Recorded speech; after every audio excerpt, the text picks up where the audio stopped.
So I'm here today with Jon Harol, the president of Lighthouse Lab Services, and we're going to talk a little bit about his broader views on the industry in anticipation of Lab Week. It's always a really exciting time for the medical laboratory community, and it'll be coming up next month with the theme of Back to the Laboratory from April 24th to 30th. So, Jon, welcome, and thanks for giving me a few minutes here today.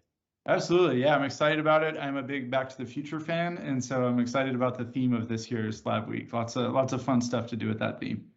What's your favorite one in the series? Ooh, that's a good question. I think I like number two because when I was a kid, number two was the future, and then we eventually caught up to it, and the idea of like flying cars and the rest of it was just fascinating. And so I think as a kid, at least, I like number two, but I like them all. Well, I'll betray myself as a 90s baby and say that I still need to see all of them. So one of these days they're on my list of classics. So. Yeah, definitely worth a watch. All right, yeah. So to kind of jump into some of your broader views about, the current state of healthcare, something that jumped out to me a little bit when I was reading your bio on LinkedIn is that you immediately come right out and say healthcare in this country is broken. That's not exactly a controversial opinion these days, but I'm curious about what you think the causes of that breakdown are, and then maybe how you believe the medical laboratory community can be a part of the solution.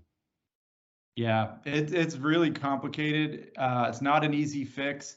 I think if I was to boil it down to a few key, components, especially as it relates to the laboratory, I would say misaligned incentives, right? And so I think that with our commercial private payer system, the investment by the payers in long-term outcomes is not there, and you can't completely blame them because the patient normally changes insurance plans every couple of years, right? So there's really no incentive or no accountability for any group to invest in the long-term care. So something that would make sense to do as a test now that will pay off 30 years from now, it just doesn't, the math doesn't make sense with the way that our system is structured. I think if we had a system where the alignment was correct, I feel like you would probably get a whole genome genetic test or whole exome genetic test at birth and keep it with your medical record, right? But there's nobody wants to pay for that because the insurer that's going to pay for that when you're a baby probably is not going to be an insurer that's going to reap the benefits of it later on. So there's a lot of things like that where I feel like the incentives are misaligned. I also feel like our payer structure is so complicated that it makes it very difficult for some common sense. And so it's an extremely complicated system, and the data portion of it is really broken. There's the interoperability between EMRs and LISs just make it really difficult for any one healthcare provider to have a comprehensive view of the patient. There's really not a continuum of care. And I think if we had one repository where all of our healthcare data was going, you'd be able to see the lifespan of that patient. That's just not how it is now. There's reasons for that, and some of those things include, HIPAA and data privacy. And as you think about doing a whole exome sequence of a patient, there's some scariness there with they're going to have your genetic material and who has access to that. And HIPAA, good intentions to make sure that people's personal data is not available to people that it shouldn't, also helps or also hurts in the sense that it makes your data not real portable, right? And it also adds this layer of risk to touching that data that a lot of groups don't really want to touch. And so it makes it difficult for the sharing of information. And so I think those are a few of the reasons that healthcare is broken. So, as we talk about, increasing visibility in the laboratory, and that's one of the things Lab Week is all about. One of the things you also mentioned in your bio is that, despite the majority of the decisions regarding a patient's diagnosis and treatment being the result of a lab test, most people don't know what a medical lab scientist actually does. So what are a few things in your mind that lab scientists could do to be improving their visibility? Sure. Yeah. I think it starts with even just that name and that title, right? You use the term medical laboratory scientist. I believe that is the appropriate title that should be used, and the one that's most aligned with how scientists want to be perceived. a lot of older scientists still say med tech, right? And when you survey the general public and you say med tech, a lot of people think of med tech takes your vital signs or your weight when you get to the doctor's office, and that doesn't help to really show the value of the degree that the medical laboratory scientist has received and the training they have and the knowledge they have of laboratory testing. And so I think some of it is the way that scientists refer to themselves is piece of it. I think advocating as well. The fact that the lab is typically in the basement of the hospital and out of sight makes it difficult. They don't have that patient interaction. And so the doctors and nurses, even pharmacists are interacting with the patient. So there's just a broader knowledge of what those professions do amongst the general public and the value that they bring. And we see that played out when it comes time for nurse week versus lab week.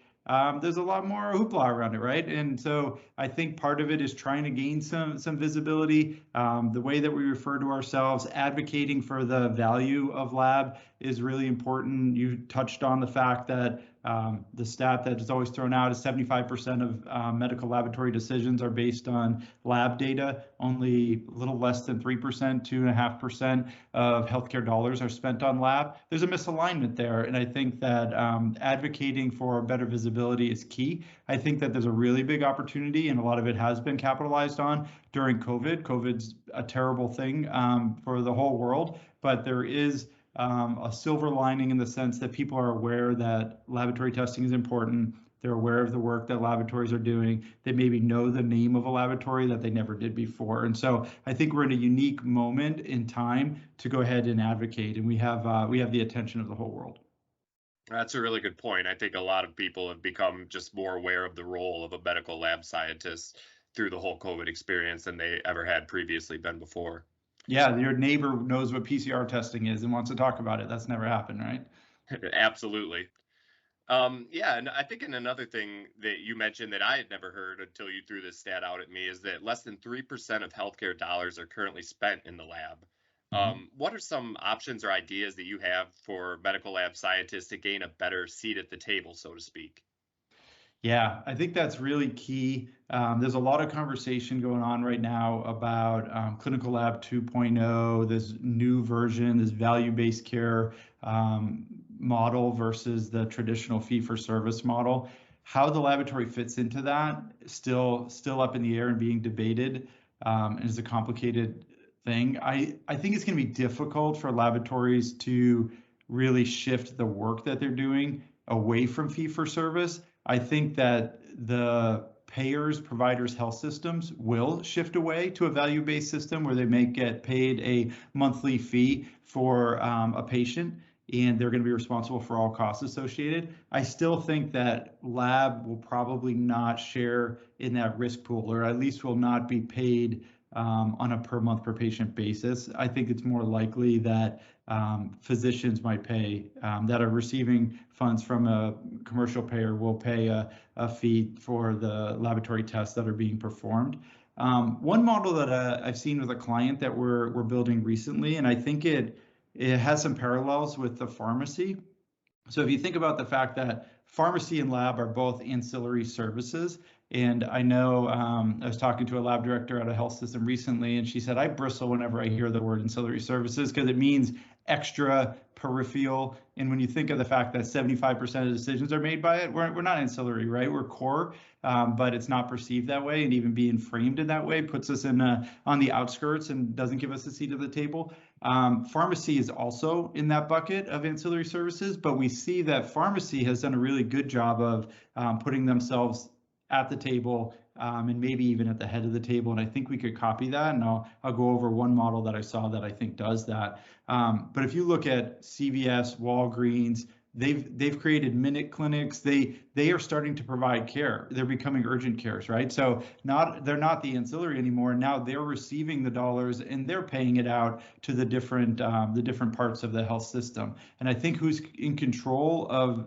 that relationship with the patient is in control of, kind of the power, or, if you're if you're the one that has a relationship with a patient, you're at the head of the table. And so how does a laboratory get to a point where you have a relationship with a patient? COVID has showed us a few of those ways. And so as this pandemic moves into an endemic, I hope we don't lose the lessons that we learned throughout it. And some of those have been technology in direct patient relationships, telemedicine as a way to deliver laboratory services, and drive-throughs and pop-ups. There's just so many different ways that the laboratory can be more in contact with the patient. I think we need to seek those out.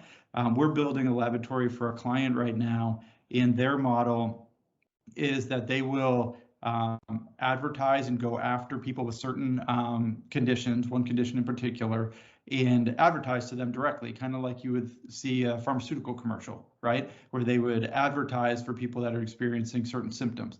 As those people reach out, they use a telemedicine physician to go ahead and go through their symptoms and vet them and diagnose them. And so the laboratory owns the relationship, but now they're paying, you know, a few dollars or a few percentage points to the physician to do that diagnosis.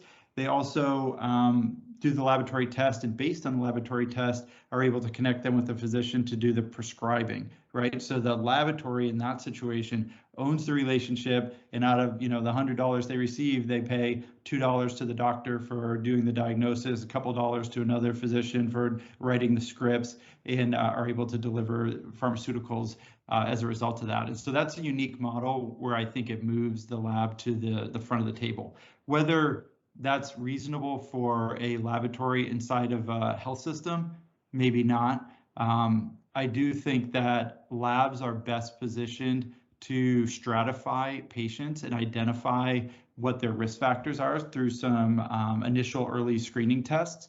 And so if we were to look at a model of trying to solve some of the big issues, say like chronic kidney disease was one I heard a presentation on recently, if the laboratory was to start screening those patient populations, figure out who the people are that have risk, and then start connecting them to services, they change their position at the table for sure. So I think, you know, first of all, let's not be ancillary, let's be core, and let's figure out how to be strategic and not just wait with our hand out for our 2.5%. You know, let's go figure out how to think in terms of business. And I don't think the laboratory has really done a great job of thinking in terms of business in the past. Absolutely. That's a really interesting comp between the pharmacy as a more visible ancillary service and something that you could possibly, you know, model yourself after moving forward for the industry. Sure.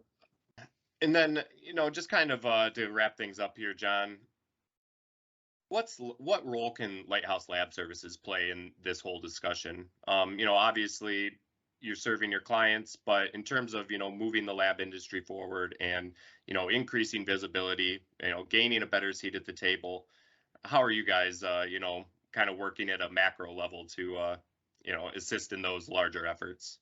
Sure. I think we're figuring that out day by day, and it's always shifting, but we're in a unique position where we touch a lot of different parts of the laboratory. We have an LIS system. We're providing the medical laboratory directors that oversee over 275 high complexity labs around the country. So we have that in. We're providing a lot of the staff, and we're in contact with those laboratory managers and directors about the staffing shortage and trying to figure out ways to be smarter about recruiting, about retention, to get the word out. And so I think that's a role that we play as well. And then we're building new laboratories. So we have outsiders coming to us that, especially during COVID, saying, hey, I want to get into laboratory diagnostic testing. Some of them bring some really unique ideas. They bring fresh eyes.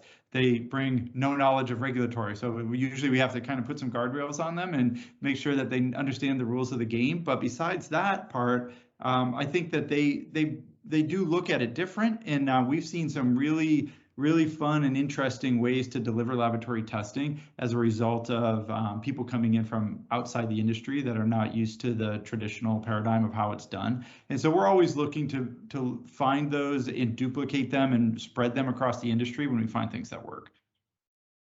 Awesome. Well, I think that's all I had for you today. Jon, thank you for your time. I really appreciate it. And again, Lab Week next month, April 24th through 30th. Looking forward to celebrating with everyone in the community. Right. Yeah, the flux capacitor. All right. Well, I appreciate it, Alex. Thank you for your time.